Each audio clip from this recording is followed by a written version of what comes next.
Well, looks like a good day to start some seeds indoors.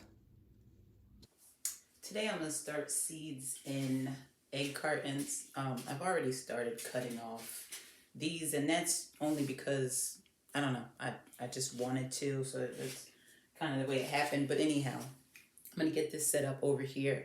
I'm going to show you guys how I'm going to start herbs in these egg cartons.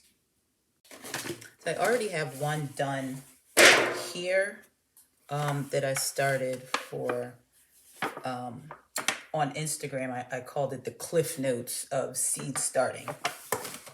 And then I'm going to do a more extensive video here. But what I did do already was I talked about that I was starting in an egg carton. Let me just move this up a little bit and talk a little bit more. You can start them in styrofoam egg cartons. None of the eggs I buy come in styrofoam cartons.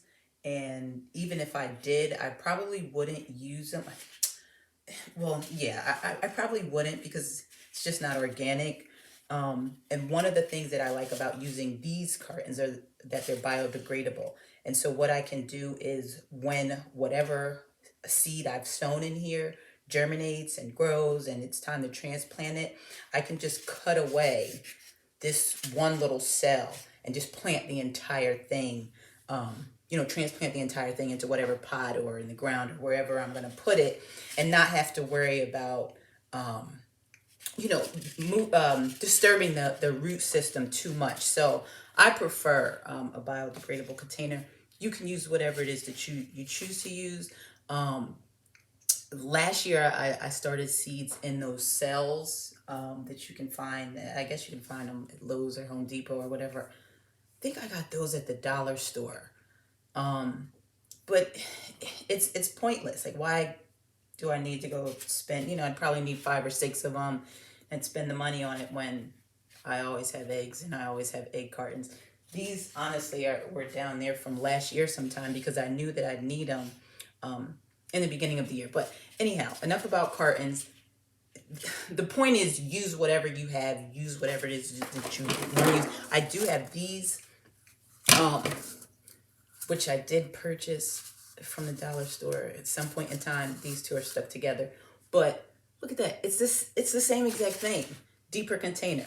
But I spent $1 on these, to each his own. But I just figure why bother to spend it if you don't need to. Anyhow, second thing we're going to talk about, seed starting mix. You want seed starting mix because you want something that's very... I'm going to change this camera angle so I can actually show you what I'm talking about. All right, now you want seed starting mix because you want something that's very light and airy. Your small seedlings, they don't want to fight. You don't want them to have to fight for anything. You just want them to be able to grow. See how light that is? Now, all of this in here is wet. So what you're going to want to do is wet your soil first. And like I said, I had already did 1 tray of seeds. So I already have soil here that's nice and moist. You don't want to be able to wring out water, which I can see in this. I can wring out some water. So I would say that that's a little bit too wet. But being that I'm putting the soil into this type of container, it's going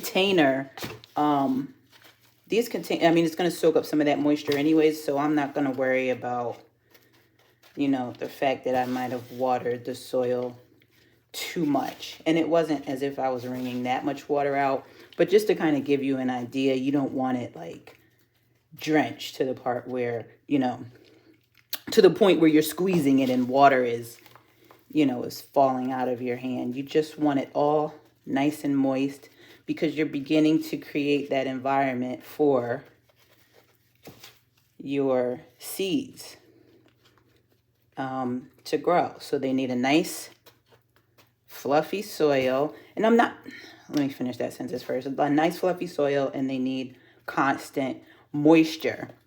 So I'm not patting this soil down in there. I'm just kind of, you know, giving it a little rub. Now, as far as seeds are concerned, these thyme seeds are so tiny. I don't even know if I could show you that without spilling them. Like, they're so tiny.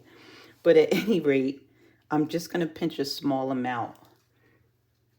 And I'm just going to sow them all the way up one side.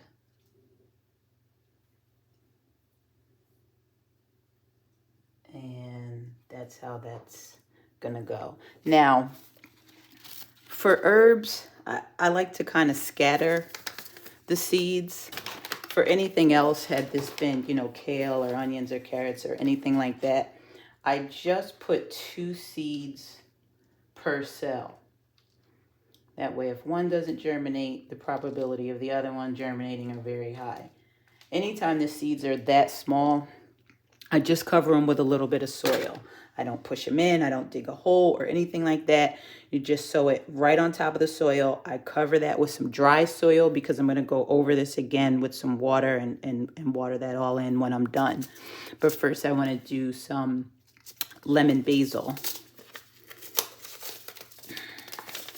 And for the purpose of showing you how deep your seeds should be, I might actually plant some peas just to kind of give you a general idea. Once again, herb seeds, ridiculously small. And yeah, I'm just going to sprinkle a few, same case scenario, on each cell.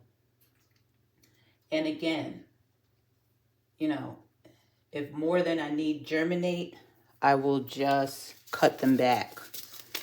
I will cut the weaker ones back and just keep whichever stem seems to be doing the best. Cover with just a little bit of soil. Once again, your seedling mix, and then we're just going to water that in. So very light water.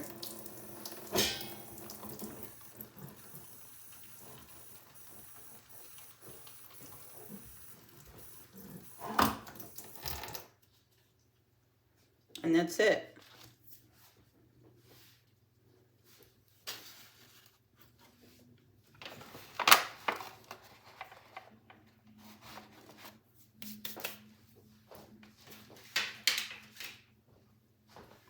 Now, when I label, I just so happen to have these here. Jackie got me these from the dollar store. You can use popsicle sticks. You can use, I've used a piece of masking tape, but you always want to label what it is that you've planted.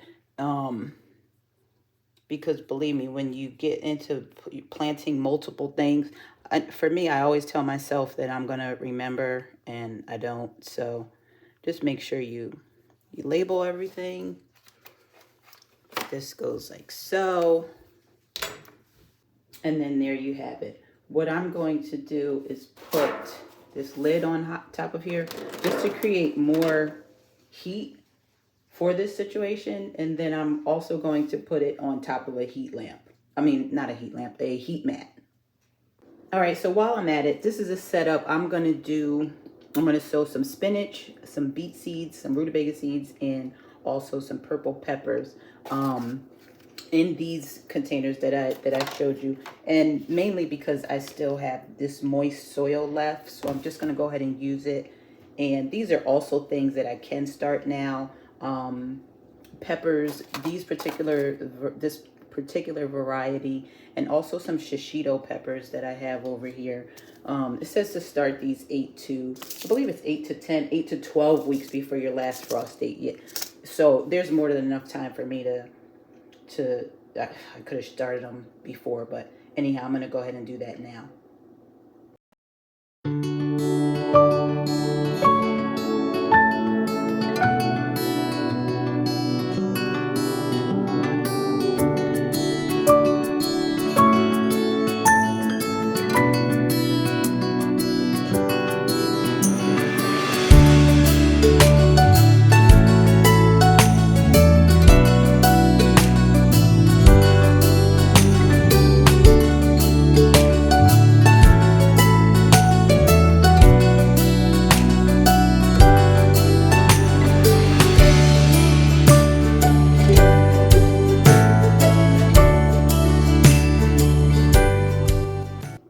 Now I've already labeled what's going to be in each row.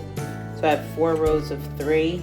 I'm going to plant spinach here, beets here, rutabaga here, and purple peppers here.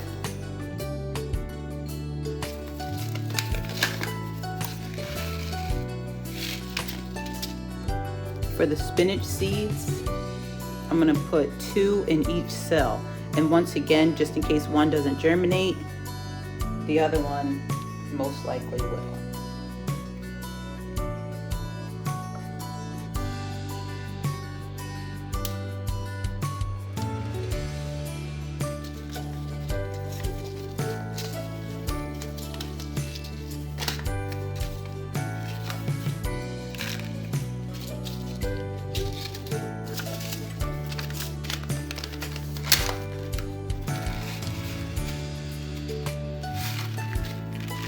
Beet seeds, same case scenario.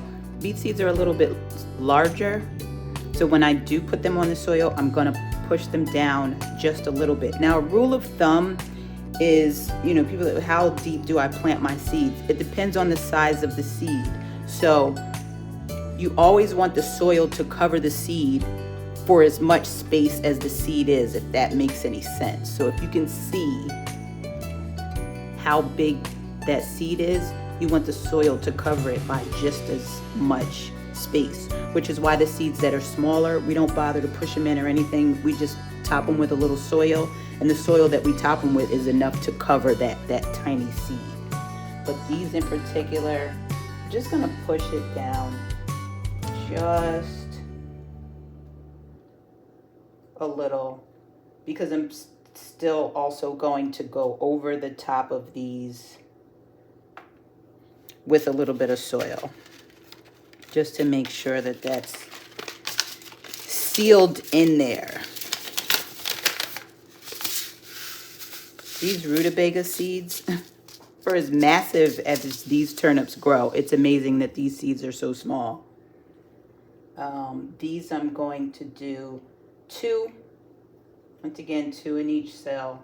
And because I know these seeds germinate very well, I've grown them for a few years now, so there's no need to put any more than that. I guess if I were really confident, I would have just put 1 seed, but I didn't. So such is life.